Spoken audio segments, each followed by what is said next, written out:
What if I told you that the very thing you're running from is the doorway to the life you've been begging God for? What if fear wasn't your enemy, but your greatest teacher? Most people treat fear like a disease, something to be cured, avoided, numbed out. But what if fear is the signal that you're alive, that you're on the edge of transformation?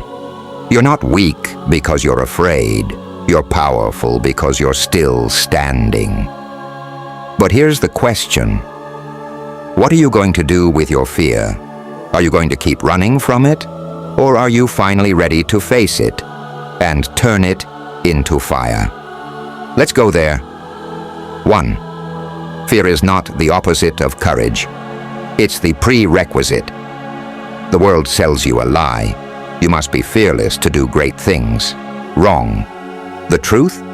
Courage only exists because fear shows up first. David didn't slay Goliath because he lacked fear. He slayed him because he acted in spite of it. Imagine the trembling in his hands, the weight of the entire army watching. But still, he stepped forward.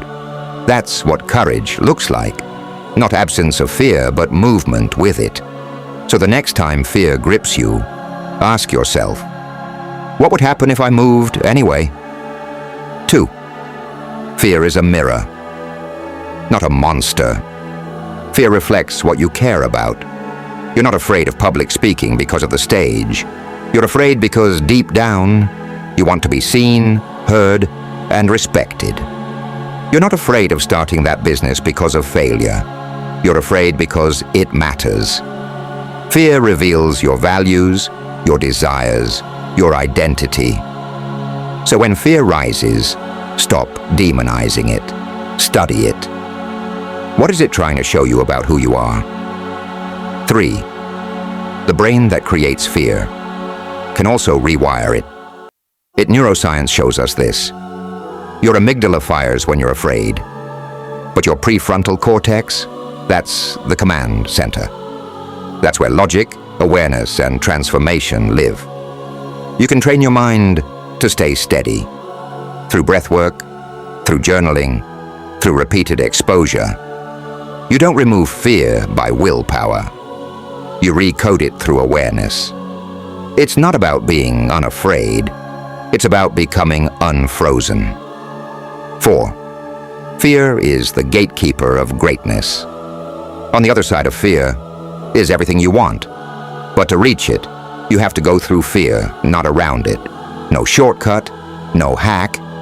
Every version of you that's bolder, braver, more fulfilled is on the other side of the thing you're avoiding. God doesn't eliminate your fear because he knows it's part of your elevation. Just like he didn't take the fire away from Shadrach, Meshach, and Abednego, he met them in the fire, and that fire became the testimony. 5. Naming the fear takes away its power. Have you ever noticed how vague fear feels? It's just this tightness in the chest, this hum of anxiety, this sense of what if. But once you name it, I'm afraid I'll fail. I'm scared they'll reject me. I'm terrified I'm not good enough.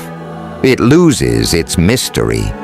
Because now it's not a shadow, it's a shape. And anything with a shape can be faced. 6. You can be afraid and still be in alignment. Too many people believe, if I'm afraid, maybe it's not meant for me. False. Fear doesn't mean you're off track. Sometimes it means you're exactly where you need to be. The caterpillar doesn't turn into a butterfly in a spa. It does so in a dark, constricting cocoon that feels like death before it feels like flight. Stop waiting for permission to feel ready. Walk with trembling hands, because your calling is louder than your comfort. 7. Fear fades in the face of repetition.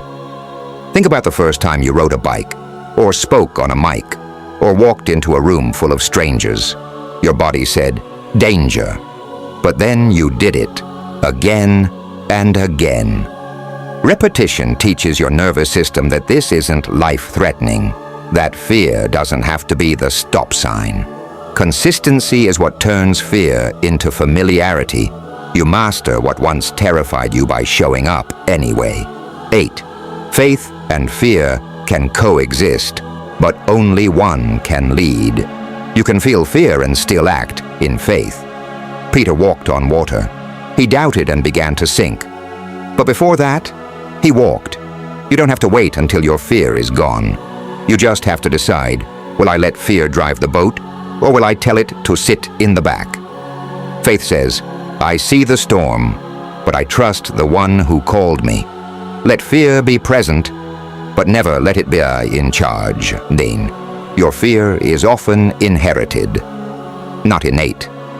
Some of what you're afraid of was never yours to carry. You learned fear from parents who never chased their dreams, from teachers who said, don't try too hard, from cultures that warned you to stay safe. You didn't choose the fear, but you can choose to release it. Generational fear can end with you, if you're bold enough to question it. 10. Fear disguises itself as logic.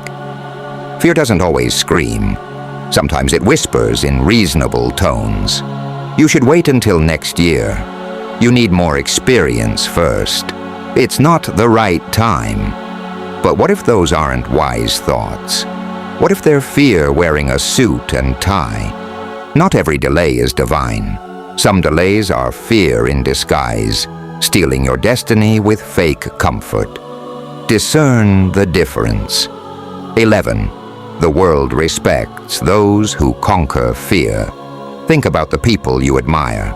They're not the ones who never felt fear. They're the ones who made moves anyway. From entrepreneurs to athletes to revolutionaries. What makes them powerful isn't immunity from fear. It's intimacy with it. They've danced with doubt. They've stared down anxiety. And they've learned to convert it into momentum. That's what you're capable of. 12. Turning fear into fire. So how do you actually transform fear into power? You acknowledge it, you talk to it, you thank it for trying to protect you. And then you say, not today. I'm driving, you take small steps, you fail and get up. You let the discomfort build your resilience. And over time, that fear, it becomes fuel, a signal that you're expanding. Fear is not a stop sign, it's a spotlight, pointing to the next level of your evolution.